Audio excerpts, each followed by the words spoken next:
Okay, so today we're gonna look at something a little different. We're Okay. diving into a question Right. that might seem a little strange at first glance. Okay. Can you be a devout Latter-day Saint Mm. and still enjoy your daily cup of coffee? Interesting question. So our source material Yeah. for this deep dive is this article Okay. that we found called "Can You Go to the Temple If You Drink Coffee?" Okay. And it's from the website Coffee at Corner. Mm. And let me tell you, it gets pretty interesting. It sounds like one of those questions that, Yeah. when you first hear it, you're like, wait, what? Right. But it's like a riddle. It's like a riddle. First, you kind of have to unpack a little bit. Yes, exactly. So I'm interested to see what this article has to say about it. And it digs into some surprising nuances Right. that I was not expecting. Right. So right off the bat, Yeah. the article claims that Mormons Mm. are actually the biggest consumers of coffee, despite the church's well-known stance on avoiding it. Interesting. It's kind of a head-scratcher, isn't it? It is kind of a head scratcher. It is. The article calls it the Mormon coffee paradox. Yes. So that's a pretty bold statement. Right. And it doesn't actually cite any sources, Right. but it does kind of make you think. Yeah. I mean, could it be a reflection of, Yeah. the tension that people might feel between Right. wanting that caffeine boost Yeah. and then adhering to the word of wisdom? Totally. And speaking of the word of wisdom, Yes, you know that guiding principle we all try to live by? of course. It specifically advises against coffee and tea. Right. But this article suggests that Right. maybe there's room for interpretation. What do you think? Well, the article doesn't advocate for disregarding the word of wisdom completely, Right. but it does point to the idea of finding a healthy balance. Yeah. Yeah. And it reminds us that the church supports members in making choices that align with their personal health and spiritual needs. Yeah. And it even suggests switching to caffeinated tea at meetings Okay. if coffee feels like too much. I'm picturing myself walking into sacrament meeting with a steaming mug of Earl Grey, Okay. trying to casually blend in. Right. Do you think that's really an option, or would it still raise eyebrows? That's interesting because it brings up those unspoken social dynamics Right. within the community, doesn't it? Yeah. I mean, even if something isn't explicitly forbidden, Right. there's a sense of Totally. what's considered acceptable. Yes. So How- it does kind of make you wonder if there's truly a way to reconcile yeah. our personal preferences with, those expectations that we perceive. Totally. And here's where the article takes a turn that I honestly was not expecting. Okay. It starts talking about the potential health benefits of coffee, Oh, wow. like antioxidants and disease prevention. So it's saying Yeah. this thing that you're not supposed to have might actually be good for you. It's almost like it's saying, Huh. hey, this thing you're supposed to avoid might actually be good for you, That is a fascinating point. isn't it? On one hand, you have the religious guidance to avoid coffee. Right. And then on the other hand, Yeah. you have all this research coming out Right. that says maybe it has some benefits. Right. It adds another layer to the conversation. It does. It does. And it might lead someone to question how those two things fit together. Totally. And it makes you think about how individuals might Right. be grappling with trying to make choices Right. that feel right, both personally and spiritually. Absolutely. But then the article throws in another unexpected twist. Okay. It connects coffee to personal growth Hmm. and spiritual exploration. Okay. And it even quotes the Apostle Paul, Right. "Follow me as I follow Christ." Interesting. So what do you make of that? This is where the article gets really thought-provoking Yes. because it's suggesting that maybe trying new things, stepping outside of your comfort zone, Yeah. that could actually be a part of our personal journey of faith. It's not just about the coffee itself. Right. It's about the intention and the self-reflection behind the choice. Yeah. I like that. But wait, it gets even more interesting. Okay. The article talks about the Sabbath, Uh-huh. a day dedicated to spiritual rest, Yeah. and then suggests bringing coffee along for your quiet time. You're kidding. I know. You almost do a double take when you read that You do. because it seems contradictory. Yes. You're emphasizing the sanctity of the Sabbath, Right. but then also suggesting that you bring this thing Yes. that's, kind of traditionally seen as off limits. It's like saying embrace the stillness of the Sabbath with a jolt of caffeine. I love that. I'm curious, what do you make of that juxtaposition? Well, it challenges us to think about whether there's room Yeah. for personalizing those sacred rituals. Okay.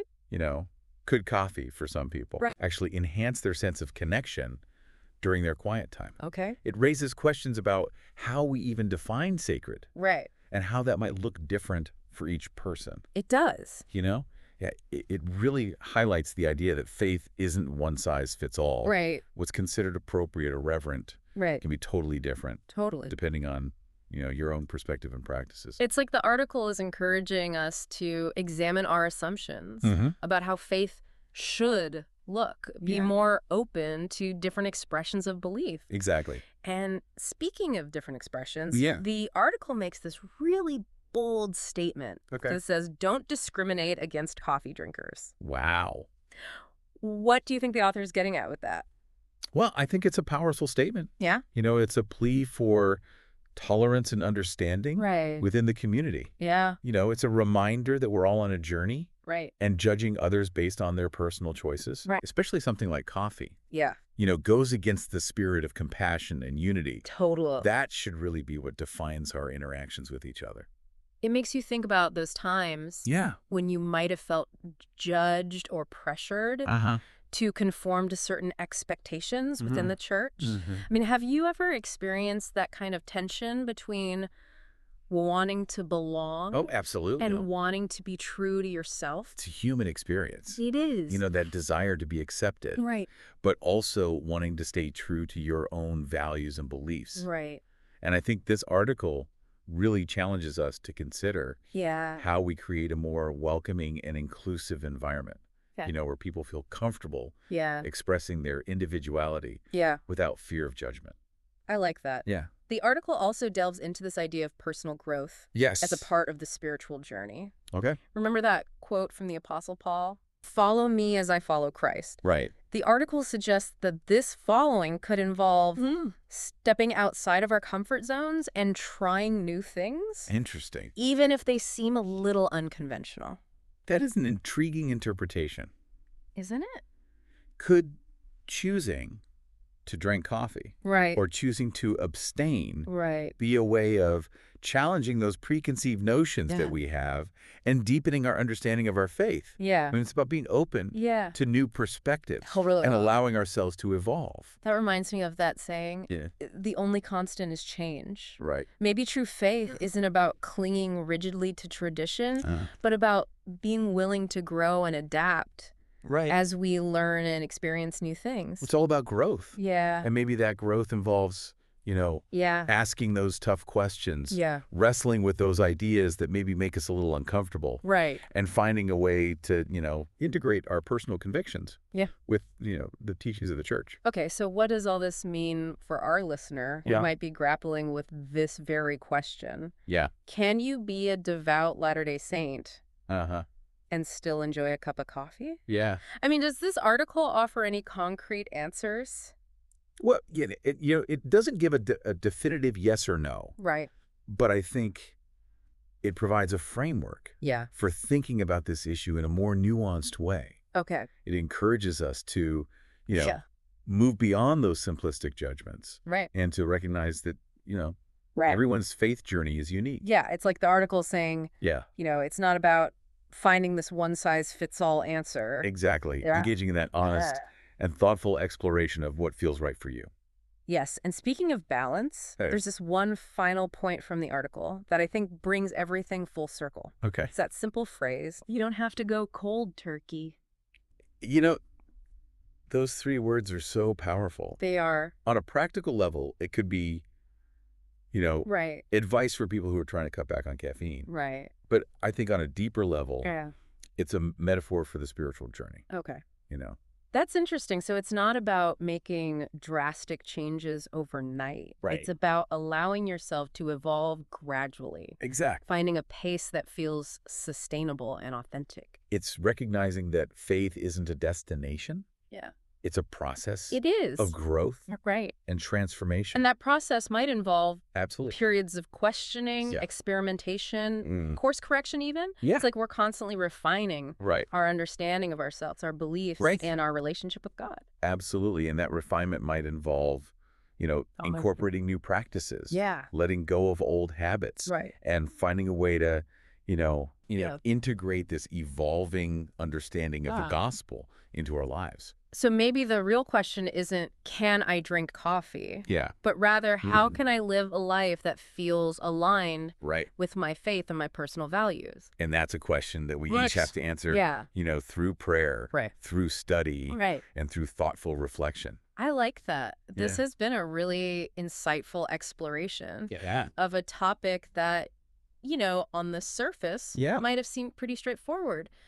But as we've seen, there's so much more to uncover when we really delve into the nuances of personal faith and community dynamics. Yeah, it's amazing how something like coffee can spark this conversation. It really is.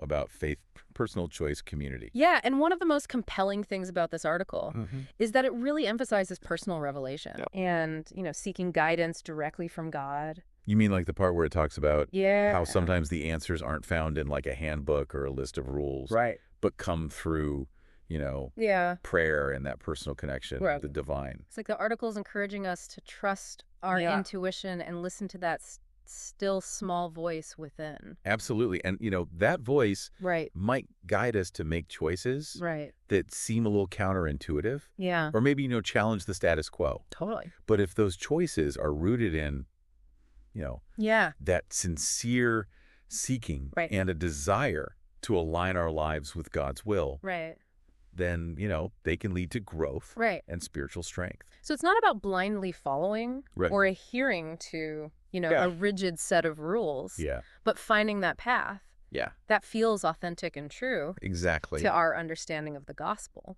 And, that path might have some bumps in the road. There might be some trial and error, moments of doubt, uncertainty.